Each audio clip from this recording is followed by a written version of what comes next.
Buenos días, 8 de la mañana, día otra vez de movimiento bajista en el mercado, sobre todo en el americano, y día en el que vamos a ver las elecciones italianas el domingo. Vamos a ver de qué manera también empieza a tensionarse la deuda en Europa. España ya con un movimiento ayer importante a 10 años, lo vamos a ver enseguida cómo se empieza a tensionar también la rentabilidad del bono español a 10 años. Vamos a ver también de qué manera el mecanismo antifragmentación puede, si hay tensiones a partir del domingo, empezar a actuar. La clave fundamental en este viernes es la reflexión que se va haciendo en Europa de las consecuencias del whatever it takes, aquello que decía el Banco Central Europeo para intentar salvar la espalda, por no decir otra cosa, a los distintos gobiernos en la emisión de deuda. Crisis del 2018, un gran movimiento contra el austericidio, no queremos austericidio, no queremos austericidio, no queremos austericidio, y allí llegó el Banco Central Europeo para decirle al mundo: yo apoyo en lo que haga falta y aquí está el dinero que sea necesario para whatever it takes. Y ese movimiento de whatever it takes tiene hoy, 10 años después, una consecuencia dramática, que es una inflación desbocada en Europa. El whatever it takes se marchó también a Estados Unidos, se fue extendiendo por todo el mundo. Los bancos centrales hicieron la gracia de salvar a los distintos gobiernos emitiéndoles deudas, comprándole toda la deuda y evitando una crisis de deuda. Y lo que tenemos 10 años después es si estamos ante una crisis de deuda todavía mayor que la que hubiéramos tenido en 2008-2010, en el inicio de la crisis financiera, cuando los estados también estaban inundados hasta aquí, y no solo las familias con las hipotecas, pero los estados tienen mayor poder para intervenir. El whatever it takes es el punto fundamental ahora mismo, ese error fundamental de una década que nos hizo vivir unos años soñados totalmente irreales en un mundo Matrix en el que de verdad no sabíamos que lo que teníamos abajo era un montón de fango que podía hacernos resbalar en cualquier momento. Y a las primeras o segundas o terceras de cambio, ahora tienen los bancos centrales un papelón enorme por culpa de los políticos. Y ayer el Banco Central Europeo ya quiso decirle a los políticos: ojo con que no me volváis a hacer la de 2010. Y es la primera vez que el Banco Central Europeo y un banco central a lo largo de todo el mundo levantó la mano contra los distintos estados y sus políticos, por una razón fundamental. Lo que no puede hacer ni la Reserva Federal, ni el Banco Central Europeo, ni el Banco de Inglaterra, ni el de Japón, ni nada, es tirar abajo la inflación para que los distintos gobiernos, a cambio de ganar las siguientes elecciones poniendo todo tipo de medidas erróneas en la lucha contra la inflación encima de la mesa, desbaratar todo el trabajo contra la inflación que están haciendo los bancos centrales. Y el Banco Central Europeo ayer levantó la mano de una manera ya contundente. Pocas veces el Banco Central Europeo ha hecho algo con tanta contundencia y en la buena dirección en los últimos tiempos. Lo que le dijo a los distintos gobiernos es: no te pienso comprar la deuda si me estás tirando arriba la inflación. Si yo subo tipos, pero tú das, venga, ahora la factura de la luz la vas a pagar como si no pasara nada. ¿Y eso cómo se paga por arriba? Con emisiones. Oiga, no se preocupe, que va a rellenar el depósito de gasolina o de diésel y yo pago la diferencia, que eso ya lo estamos haciendo. ¿Y quién paga lo de arriba? La diferencia entre lo que paga ese consumidor subvencionado, ese consumidor niñato, que le tienen que pagar todo para que pueda seguir viviendo como estaba y seguir votando o no, pero seguir en el mismo modelo. El Banco Central Europeo. Y ojo, porque ayer cambió algo, y además importante, y es que la fiesta, por lo menos de boquilla, el Banco Central Europeo no la quiere pagar entera, la quiere pagar conjuntamente con los estados. Y esto es un cambio importante, porque el whatever it takes nos ha costado una broma de mal gusto 10 años después, en el que es cierto que se vivió una añada extraordinaria, pero como el que se compra lo que no puede pagar. Y llega un momento final en el que le dicen: ¿qué? ¿Lo disfrutaste, no? Pues trae para acá. 8:04 de la mañana, whatever it takes, empieza el mercado a ver que se ha terminado. Y gusta. Lo que no sabemos es hasta qué punto los bancos centrales, en ese decirle a los gobiernos, vamos a ver si la FED también se lo dice a Joe Biden, que fue también uno de los que impulsaron la inflación con ese pedazo de paquete de infraestructuras en el mercado, poniendo ahí, venga, cheques y de todo, y el mercado empieza a ver que si algo cambia, puede ser para bien, pero van a sufrir todos estos, que son los que ahora mismo están intentando pelear, por ejemplo, con el movimiento ayer del Banco Central de Japón contra la inflación vía monetaria. Pero los ataques, y ya se lo dijimos hace tiempo, empezaron con el yen, continuaron con el euro, iban a continuar con la libra, y la libra ya lo ha padecido, 1,12, desde 1,19 que tenía hace apenas 2 meses, y el movimiento ahora mismo es de cada vez que se ve debilidad, ataque. ¿Y dónde se puede ver debilidad? En Italia el domingo, porque Meloni, sin haber ganado, ya está contraponiendo con la Unión Europea. Ahora entramos en todo eso. Miren el mercado como está en esta primera hora. Parece que vamos con una jornada en la que Europa quiere hacer algo en positivo, pero muy poquito. Estados Unidos sigue la tendencia negativa, S&P 500 3.767, 3.767. Hemos perdido prácticamente 250 puntos en apenas 3 sesiones. Es una semana muy bajista, de un mes muy bajista, pero que el inversor en algún momento esperaba algo de recuperación. Ahora mismo no hay consuelo para el inversor. Tenemos el petróleo también en un movimiento bajista, pero un poco lateral ya, situándose en alrededor de los $90, lo cual es una buena noticia. Sería mejor noticia para Europa si este 0,9892 volviera a la paridad o al 1,01, de tal manera que pudiera tener un poquito de colchón sobre ese precio del petróleo. Tenemos los bonos, que lo vamos a ver también en el español, totalmente disparados. El bono americano ya volando o intentando llegar a este 3,75, todavía no ha llegado, pero está tendiendo ya a ese cambio del 3,75, y a partir de ahí los mercados van a empezar a mirar, oiga, la rentabilidad que me dan por aquí. Ya fija, entiéndanme, fija. Y ven el movimiento del oro, 1679, también con una caída hoy del 0,08. Claves del día en una jornada en la que hay que hacer distintas fotografías a lo que está sucediendo en el marco general más de detalle. La primera y fundamental, que se lo venimos diciendo durante toda la semana, está en el sector inmobiliario. Ahora mismo todos los focos de por dónde pueden venir problemas están al lado de donde los tipos de interés más están afectando. Pues miren, ahora mismo la amenaza de parálisis en ese mercado inmobiliario por la subida de tipos es lo que está poniendo en jaque el crecimiento global. China se adelantó hace un año, empezó con todo el movimiento de ver un sector financiero que estaba prácticamente podrido, y tuvo que empezar a rescatar. Ojo, porque en las claves hoy veremos que no solo es el sector financiero, sino que China está haciendo un rescate silencioso de distintas empresas. Es el mismo caso de Alemania. Cuando tienes dinero, las crisis se pasan de otra manera. Pero en este punto principal, miren estos gráficos, el mercado inmobiliario está viviendo un momento de restricción del crédito muy fuerte, con un movimiento en el que los precios van a ir a la baja de manera inexorable. Miren el primer gráfico, que nos marca, no, este no es, este lo vemos al final.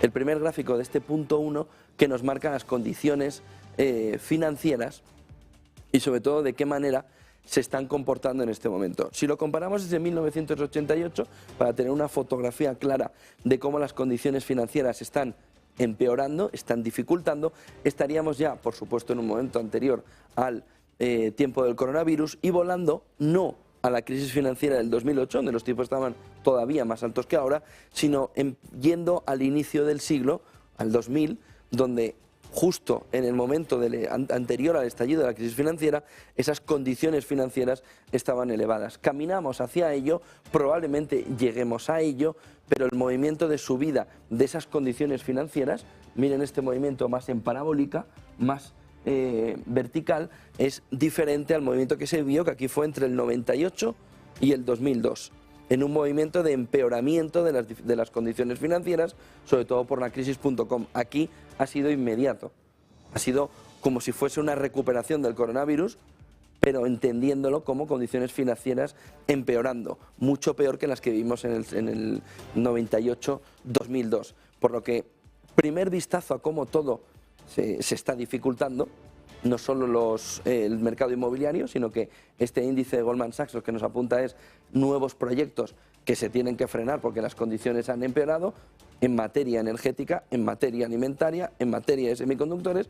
Hoy frente a hace 8 meses, es mucho más difícil poner en marcha esos proyectos. Las condiciones financieras son completamente distintas y muchos proyectos están parados, precisamente por unas condiciones financieras que empeoran y, por supuesto, en el sector inmobiliario. Miren la siguiente fotografía, en la siguiente imagen fija en este sector inmobiliario, dice Bloomberg en este gráfico, el movimiento de empeoramiento de las condiciones, del nivel de cuánto se necesita del sueldo medio para conseguir una vivienda, está en claro aumento, caminando hacia el 40%.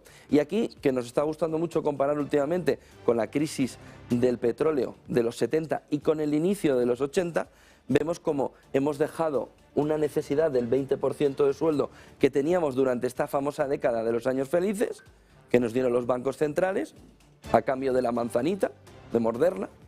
En ese movimiento de subida de las condiciones, cerca ya del 40%, ojo, muy por encima del 30% en este momento, nos tendríamos que ir al final de los años 80. Y ahí, que ya lo comentábamos ayer, cuáles eran las condiciones en las que se compraban casas, con tipos de interés que estaban en el entorno del 12, 15%, 17%, dependiendo del lugar y sobre todo aquí en España, dependiendo también entre las distintas ciudades del valor de la vivienda. Pero fíjense en el esfuerzo que ya se tiene que hacer para la compra de la vivienda cuando hemos vivido una década prodigiosa, una década dorada para el acceso a la vivienda que se fue, como el mus, se acabó. ¿Puede volver algo parecido? Pues miren lo que tarda en bajar esto, una década, para volver a tasas que estén en el 25%. Y aquí no se ha encontrado el pico va a empeorar, y mucho. ¿Hasta dónde? Por 40% como poco. Entonces, este gráfico lo que nos señala es que estamos volviendo, y lo dice aquí Bloomberg, a 1985 en condiciones de compra de la vivienda, acceso a la vivienda, necesidad de la vivienda. Piensen que esto es una media, y que esto es a nivel mundial, Es decir, que los sueldos medios, pero los sueldos medio bajos, tienen unas condiciones todavía peor para el acceso a la vivienda. De ahí un movimiento que se ve desde hace ya 3-4 meses, que es el movimiento de auge de los precios del alquiler. Cuando el ciudadano percibe no voy a poder comprar, búscate la vida en los próximos 5 años para tener un alquiler que me satisfaga las necesidades que probablemente han cambiado respecto a las que tenía hace un año. Volvemos a las claves, no sé si tenemos otro gráfico de vivienda. Sí, este es el punto donde en Estados Unidos, donde se puede ver, donde vea las barbas de tu vecino a remojo, empieza a afeitarte las tuyas, yendo un poquito más allá. Miren, este gráfico nos marca 2002 y cómo era el punto del tipo hipotecario en Estados Unidos, que va por encima o por delante de Europa en la subida de tipos. Y es muy probable que Europa nunca llegue al tipo de Estados Unidos, pero eso nos decían también con lo puntual y lo persistente.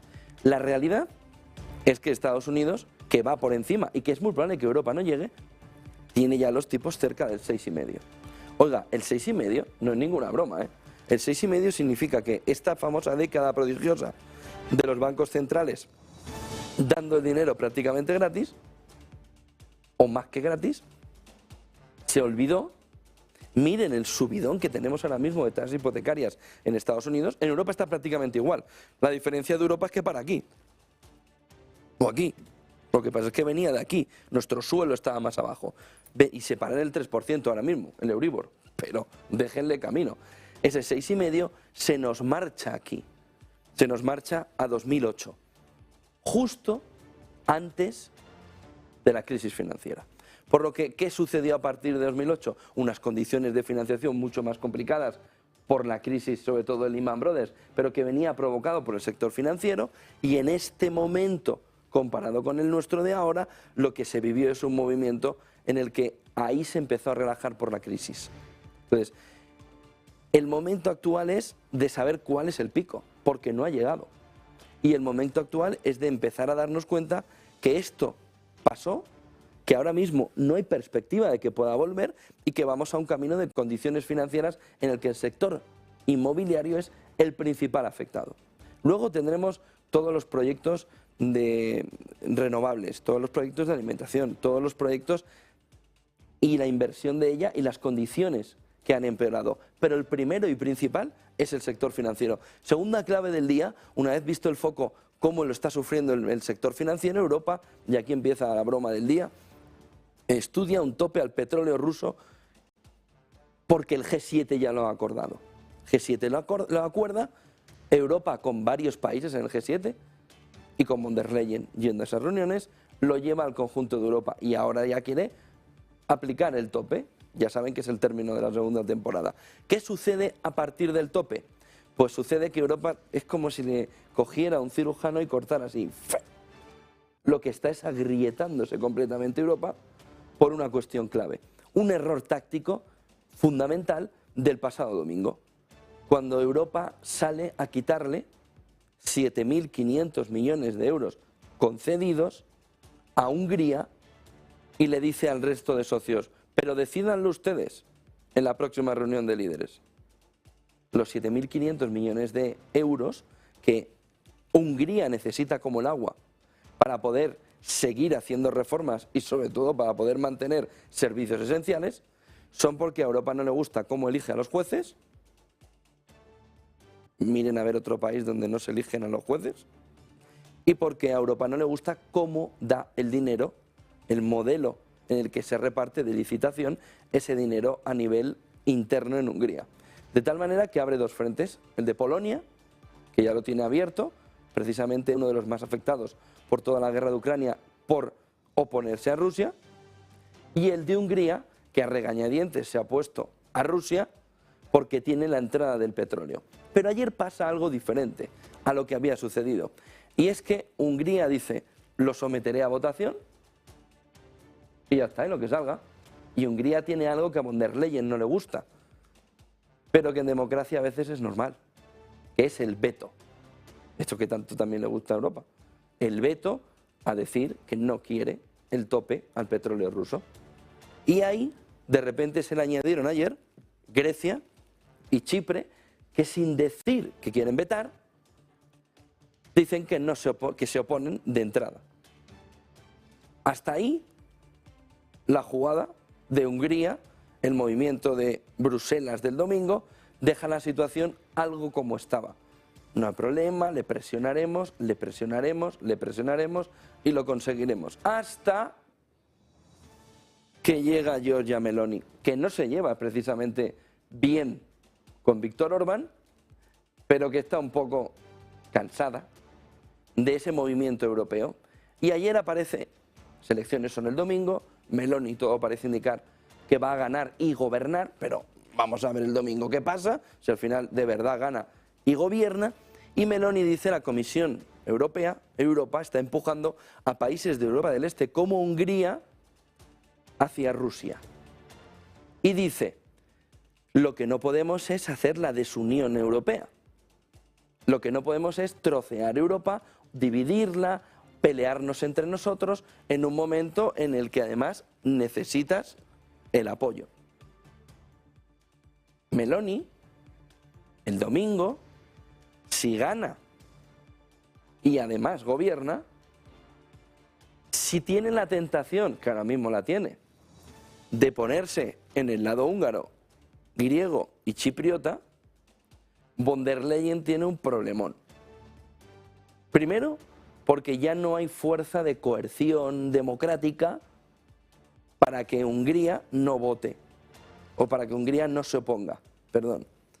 Y sobre todo que no es lo mismo que se oponga a Hungría, a que Italia levante la voz entre los grandes países, Francia, Alemania, Italia, España, para decir, oiga, oiga, oiga, esto se va a parar, vamos a hablar en consenso, ¿qué es esto de parar? ¿Qué es eso de castigar a los países por determinadas políticas, en políticas de reestructuración, por una cuestión clave? ¿Quién le dice a Meloni que la siguiente no es ella? En que le corten esos proyectos, esos fondos de reestructuración. Por lo que el domingo, aparte de jugarse en las elecciones europeas, estamos muy lejos de un Italexit, pero estamos muy cerca de un agrietamiento europeo. En un momento en el que la recesión económica es una realidad. Lo van a ver en otro de los gráficos que vamos a ver luego con Deutsche Bank, en el que prácticamente toda Europa en 2023 va a estar en negativo. no le salva a nadie. Hoy conoceremos a las 9 de la mañana el Producto Interior Bruto de España. Vamos a ver, en un entorno además en el que el verano ha sido bueno, cómo se ha podido comportar la demanda interna y cómo ha podido funcionar la economía española. Pero este es el boquete ahora mismo que tiene que intentar tapar Europa. Este es el boquete que se le está abriendo a Europa por la mala visión hacia Hungría. Esas sanciones en domingo, no sanciones, ese quitarle el dinero en domingo, 7.500 millones de euros. Citi dice, China maquilla el colapso de su economía con una nacionalización silenciosa de empresas que están en problemas. Dice Citi, ojo, porque China empezó por Evergrande, su sistema financiero, su sistema inmobiliario, y a partir de ahí ha ido maquillando, ha ido rescatando, ha ido poniendo dinero y poniendo dinero y poniendo dinero. Ojo, porque China tiene un poder muy fuerte para hacer eso, pero si la crisis se extiende al resto de Asia, el problema es completamente distinto, con la afección que puede tener desde esos emergentes al resto de la economía global, y lo que dice es su economía está más deteriorada de lo que ahora mismo pensamos, porque al intervenir y rescatar no deja que salga lo que de verdad está en su economía en problemas. Y última clave del día, el BCE amenaza, como decíamos al principio, con una subida de tipos de interés aún mayor si los gobiernos siguen alimentando a la inflación. Y esta es la clave fundamental a nivel europeo, junto con lo que está sucediendo en la parte geopolítica con Meloni, Hungría y ahora también con Grecia y con Chipre. Y es hasta qué punto, como decíamos al principio, ese whatever it takes no nos ha provocado una ficción de 10 años que nos ha metido en un burbujón enorme de deuda, porque ahora, cuando los gobiernos tengan que empezar a emitir, para seguir pagando los vicios internos, entre comillas vicios, o los caprichos internos, no van a poder emitir de una manera sencilla, porque el BCE no quiere ya que haya una política expansiva a nivel interno en materia fiscal con una política monetaria restrictiva. Es decir, una política monetaria restrictiva para bajar la inflación, pero una política interna de gasto que sea expansiva puede dejar en tablas la lucha contra la inflación y dejar la inflación persistentemente en un entorno, pues en España del 10%, a nivel europeo en un entorno del 7%, del 6,5%, que coloque a la economía europea en una pérdida importantísima de poder adquisitivo, demanda interna y una situación muy complicada también con emisión de deuda. Fíjense porque este punto nos lleva también al planteamiento de qué está sucediendo con los beneficios empresariales y los sueldos. Porque la inflación impacta en dos cuestiones clave. O impacta en beneficios de las empresas, ¿qué está pasando con sus márgenes? Menos 0,2 aquí en España de media, grandes compañías, un poquito más de margen perdido por parte de las medianas compañías, datos Banco de España, pero quien está recogiendo todo el problema de la inflación es el salario, son los salarios. En los datos del Banco de España que hemos conocido, se ve que el beneficio empresarial ha caído muy poco alrededor de la pérdida de poder adquisitivo. De tal manera que, como veremos luego, la clave fundamental para los salarios para ganar poder adquisitivo está en entornos de baja inflación. Y en entornos de baja inflación, lo que se gana de poder adquisitivo es muy poquito. Pero lo vemos luego en un gráfico. La situación actual es la de pérdida de poder adquisitivo de una manera salvaje, como se vivió en 2008 sin llegar a recuperarse en la década prodigiosa de los beneficios empresariales. Miren el siguiente gráfico y entramos a dar un vistazo rápido de cómo está ahora mismo la situación económica en fotografías claras y concretas. Esta es una instantánea muy buena del Banco Mundial sobre 1993, cómo a nivel global se están endureciendo las condiciones financieras. Y esta parte naranja nos señala precisamente el movimiento de endurecimiento a nivel mundial de las condiciones financieras, que significa que no hay refugio, salvo Japón. Todos los bancos centrales al unísono están subiendo los tipos de interés de una manera agresiva. No hay prácticamente diferencias porque la inflación está impactando en todos. Sí que hay alguna excepción. Turquía, ayer, con una bajada importante de los tipos de interés otra vez, un 1%, con la inflación al 80%. Turquía entiende que es un shock de oferta y que ya ha subido muchísimo los tipos de interés, que está ahogando a la población económicamente y que tiene que ir reduciéndolo. Pero Solo hay dos excepciones muy en esa línea, con una inflación totalmente desbocada y que pueden hacer movimientos para bajar tipos de interés porque los tienen muy elevados, que son Turquía y Argentina. Esas dos economías sí tienen opción de decir, si es que no sirve, si es que no me sirve, si es que esto está disparado al 80%, al 80%. De tal manera que estas condiciones financieras vienen a intentar frenar a nivel global las condiciones y sobre todo la capacidad adquisitiva de las familias, de los ciudadanos. ¿Por qué? Todos al unísono, porque todos entienden que hay que eliminarlo. Miren, aparte de la segunda ronda de inflación por culpa salarial, es decir, oiga, es que hay que subir los salarios, es que es evidente. ¿Cuánto? Si han perdido un 4,4 de media en España en el 2022, ¿cuánto los quiere subir? ¿Un 1? No, un 6, bueno, ahí empieza la complicación. Un 7, no te pases. Un 10, te has pasado. Entonces, esa discusión es una, sobre cómo puede empeorar la inflación. La otra discusión clave para que todos los bancos centrales suban al unísono los tipos de interés viene con un concepto económico que es complicado pero sencillo. Y vamos a intentar ver la parte sencilla. Si usted piensa que una gran compra, un electrodoméstico o un coche, que va a hacer, si la hace ahora con una inflación en España del entorno del 10%, o la hace dentro de 6 meses con una inflación persistente, como mucho haya bajado al entorno del 8 o del 7,5%, ¿qué habrá pasado con este bien? Este bien habrá empeorado su precio, es decir, habrá subido, o las condiciones financieras para financiarlo le harán que haya subido también, o vía financiación o vía precio, o vía las dos. Entonces, ¿qué puede pensar un consumidor, un ciudadano, una persona a pie, en un momento como el actual? ¿Compro el coche ahora? Pues por decir algo, puede ser una lavadora, puede ser un frigorífico, algo que tienes que cambiar, pero que es un gasto importante. ¿Compro esto ahora o me espero a que la inflación lo vaya encareciendo? Que es lo que ha pasado o lo que pasa, por ejemplo, Turquía y Argentina. Oiga, si lo tiene que comprar, cómprelo ya, que dentro de 2 meses esto está por las nubes. Es que ya no lo vas a poder comprar. Aquí no estamos en esa situación todavía, pero sí estamos en un encarecimiento del bien. Entonces, esa segunda o tercera ronda, porque la segunda viene vía salarial, tienen miedo los bancos centrales que venga por la percepción, el cambio de chip del usuario que diga, pero si esto está subiendo la inflación un 10% y esto no va a bajar, no vamos a tener la inflación en el 1 o en el 2%, 10, aquí el 7, esto va de 0,6, 1%, 0,8, 0,4, cada mes. Si espero 6 meses, estoy pagando un 3% más, mensualizado, cada mes, pum, pum, pum, pum. ¿Y cuánto anualizado? Ya me da igual, porque esto se ha ido encareciendo. De tal manera que los bancos centrales tienen ahora la situación de decir, elevemos esto rápido, para que baje la inflación muy rápido y evitemos la persistencia de la inflación, no solo a través de la vía salarios, sino a través de la vía de un usuario que dice que se me encarece, compra ya.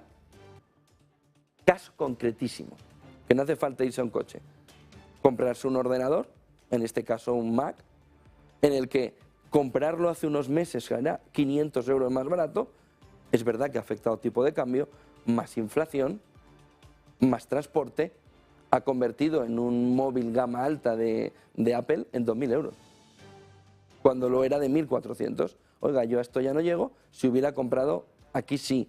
¿Qué lleva al usuario a pensar? Compro cuanto antes, si de verdad lo quiero. Y eso nos eleva otra vez la inflación. Por eso esta subida de las condiciones a nivel global.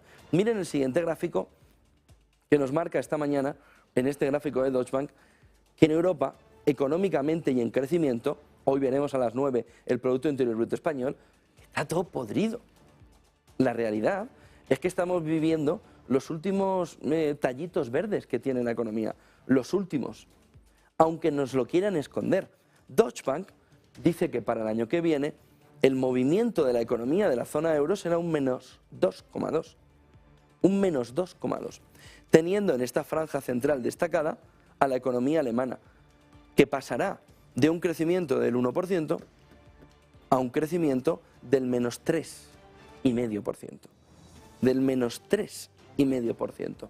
Estamos viviendo los últimos tallitos medio verdes, que ya no están ni verdes, en el conjunto de la economía. Y España, que vamos a conocer hoy el Producto Interior Bruto, habrá crecido o habrá pasado del 5,1, dice Deutsche Bank, al 4,3, por efecto comparación.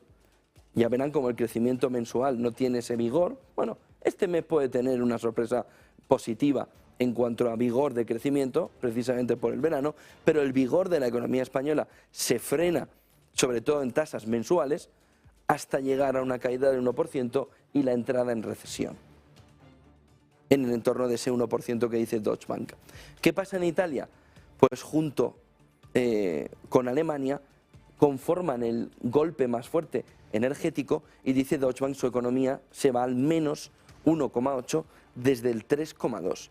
Fíjense que incluso Alemania ya tiene impacto este año, cayendo del 2,6 al 1% su economía y del 1% al 3,5. Es mucho más salvaje el salto de Italia.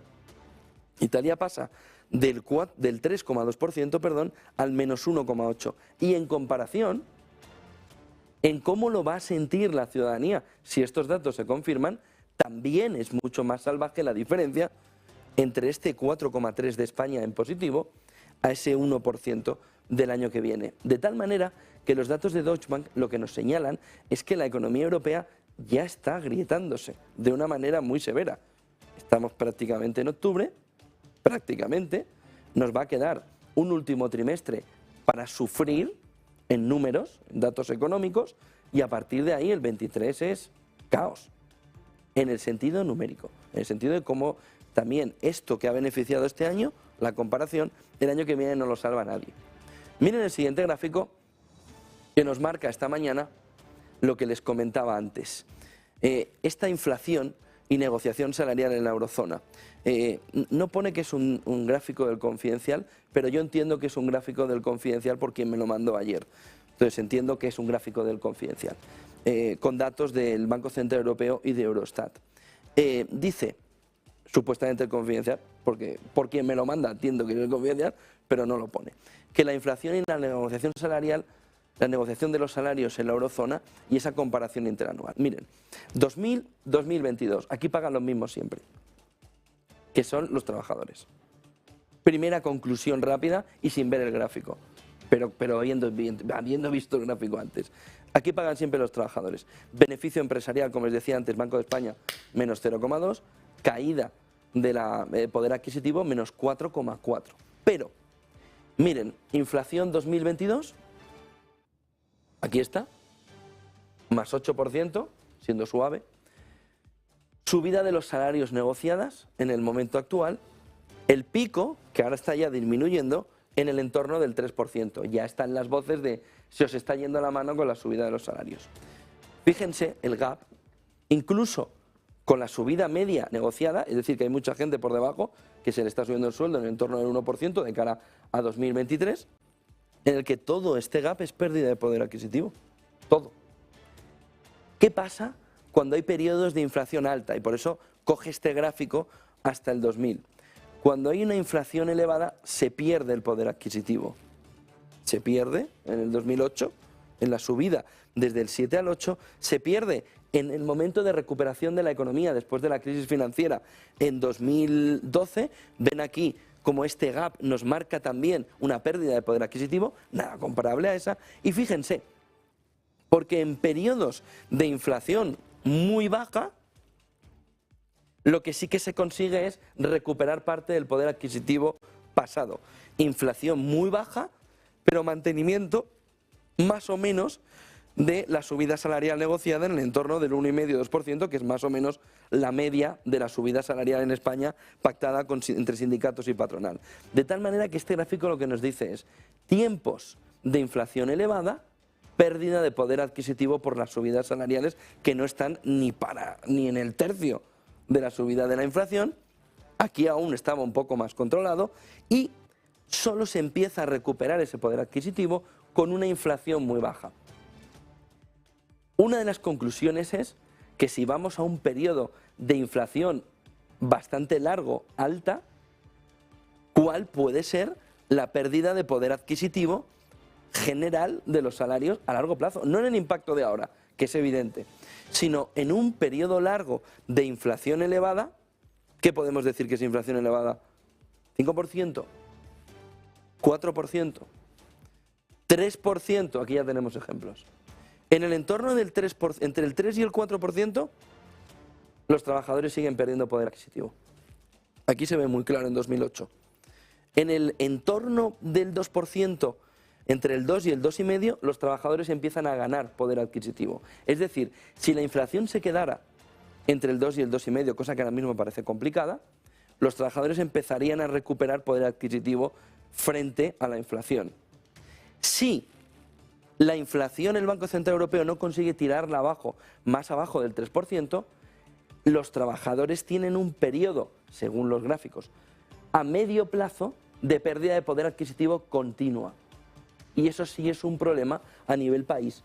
Se puede ganar productividad en ese entorno, pero a costa de lo de siempre. Lo cual va a tensionar la relación sindicatos y patronal y va a tensionar muchas más cosas. No solo a nivel interno empresas, sino a nivel calle.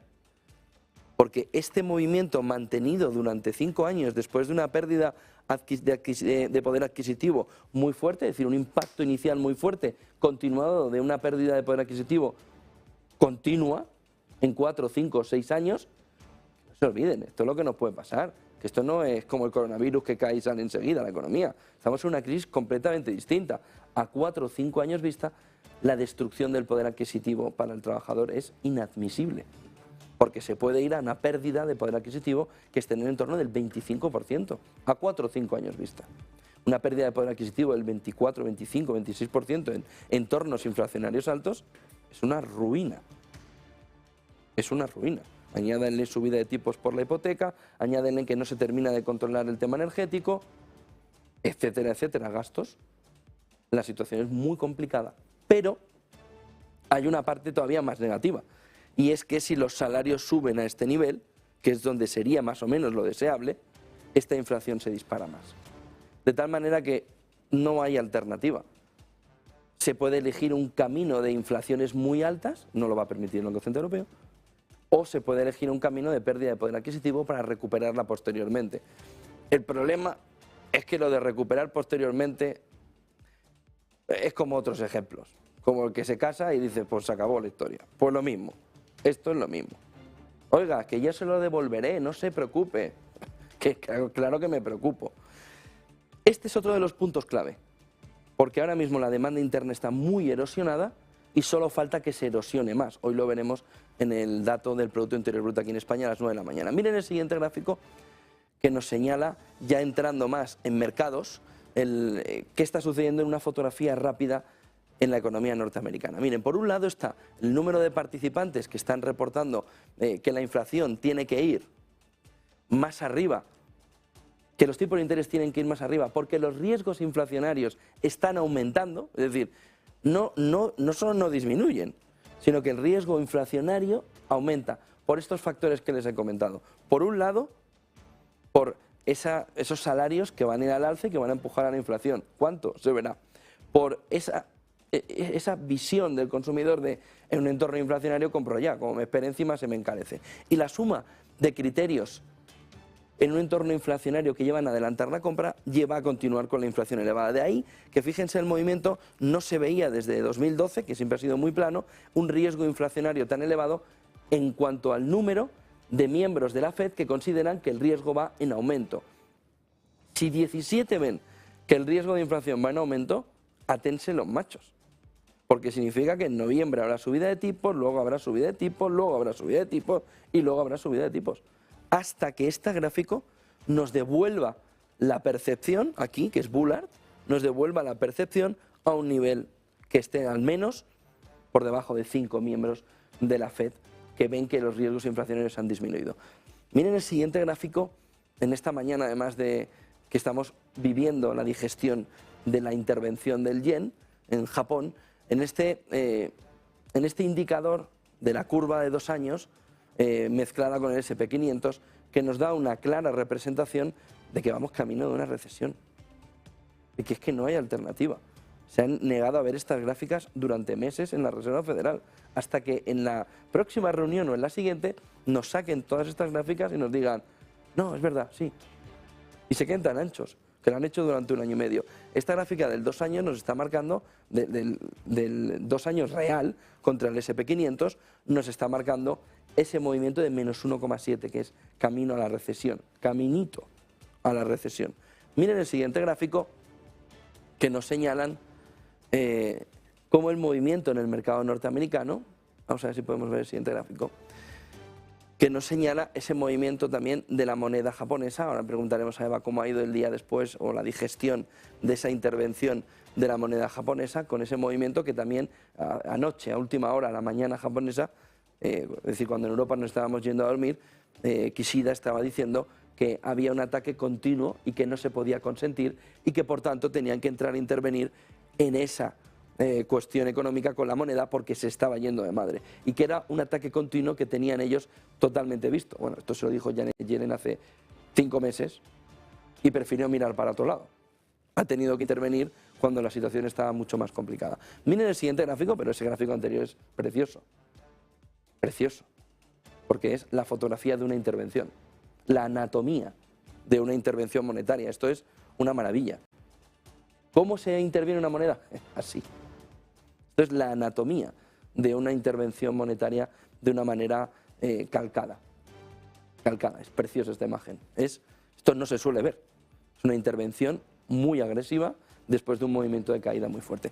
Miren el siguiente gráfico que nos marca el movimiento del 10 años americano como fotografía fija, cómo va caminando hacia el 3,7%, ahora mismo en el 3,68 en el cierre de la jornada de ayer, mirando además de qué manera, fíjense, a parabólica hacia arriba, las condiciones de financiación empeorando y las condiciones de buscar rentabilidad marchando hacia aquí.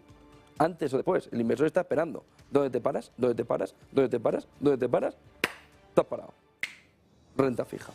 Miren el siguiente gráfico que nos marca esta mañana también de qué manera el VIX frente al SP500 todavía lo tenemos contenidillo. Es verdad que el movimiento de bajada que viene ahí en el final de esta bajada que hemos vivido en las últimas jornadas viene muy fuerte y viene caminando hacia los mínimos de junio, pero fíjense la diferencia entre el VIX en los mínimos de junio y el VIX, el índice de volatilidad, es decir, el nerviosismo en el mercado, frente al que tenemos ahora, en una situación completamente distinta. Como llegue a la situación que teníamos en junio, cinturón, 2 tacitas de café, manitas fuera del teclado, palomitas para disfrutar y viendo dónde se toca el suelo. Si llega el VIX, y ese es uno de los termómetros clave en este momento, a un nivel de 30, 32, 33, ojo junio, porque puede saltar por los aires. Miren el siguiente gráfico que nos señala pues lo que decíamos al principio, el pagar la fiesta. Este es el balance sheet de la Fed, es decir, el balance de compras de la Reserva Federal, y miren el ritmo pausado, sin ironía, pues si no habríamos dicho el ritmo a lo Carlos Sainz de todo esto, el ritmo pausado en el que la Fed está retrayendo este balance sheet en estos momentos. Pero poquito, poquito, poquito. Aunque las cantidades son grandes, están por 180.000 millones, miren el movimiento que se está haciendo. Es decir, el movimiento es poquito, poquito, de tortuga. Y lo mismo en el Banco Central Europeo, que prácticamente no ha empezado. De tal manera que vemos un movimiento en el que es muy leve todavía. Fíjense quién pagó la fiesta. Y fíjense ahora, cojan aquí, le corten la barriga al gráfico y vean por qué tenemos inflación. Si usted ha inyectado todo esto en el mercado, ¿qué esperaba obtener de todo ello? Vamos al siguiente gráfico. Siguiente fotografía. Miren, Italia, elecciones, el domingo, y la situación ahora mismo de si se va a intervenir de alguna manera o no en la deuda italiana. Fíjense lo insostenible ahora mismo del mercado, quién tiene toda la deuda, con la excepción de algunos bancos, en este momento. Banco Central Europeo. Si quitas esta zona de seguridad, se te va abajo. Miren la poco que tiene a nivel externo y aún así demasiado para lo que voy a tener por el riesgo que ahora mismo tiene, pero el inversor con más apetito de riesgo está viendo ahí una oportunidad y otros, pero miren en la fotografía, la parte azul, la posesión por parte del Banco de Italia, Banco Central Europeo, de esa deuda en estos momentos. Y yo creo que para terminar tenemos un gráfico que refleja, bueno, este es el bono a 10 años español, alcanzando ayer con fuerza ya por encima del 3%, 3,1%, y el gráfico que hemos visto al inicio, que era para el final, que refleja el vértigo. Porque a veces miramos el gráfico a una semana, a un mes, year to date, pero este gráfico del SP500 nos refleja desde 2018 en qué montaña hemos estado durmiendo. Y si lo ven, es prácticamente igual al balance sheet de la Fed, en el sentido de que a medida que el balance sheet iba subiendo, a medida que las compras se iban haciendo y se iba imprimiendo, el mercado iba subiendo. Y ahora que se está retirando, ¿qué está pasando? ¿Y por qué el balance sheet, ese balance de la Reserva Federal, va lento? Porque imagínense que fuera más rápido. Pero miren el vértigo es esto. Esta es la fotografía que refleja perfectamente el vértigo en los mercados. El problema no es dónde estamos, que podríamos ver la fotografía así, el tema es ver esto. Y esto es 2020, ¿eh? Y esto es antes del coronavirus, ¿eh? Y esto ya venía de un movimiento de subida, más contenido, pero nada comparable con lo que se ha vivido luego. Por lo que si todo este estímulo monetario y toda esta inflación todavía baja se ha convertido en una inflación desbocada y un estímulo monetario que se va, ¿hacia dónde vamos? ¿Cuál es el camino ahora mismo del mercado en un entorno como el actual? Miren el momento, ¿eh? Esta es la percepción del vértigo en el mercado.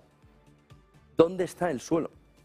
Lo veremos también con analistas durante el día. 8:46 es la fotografía de un día en el que Europa está atenazada.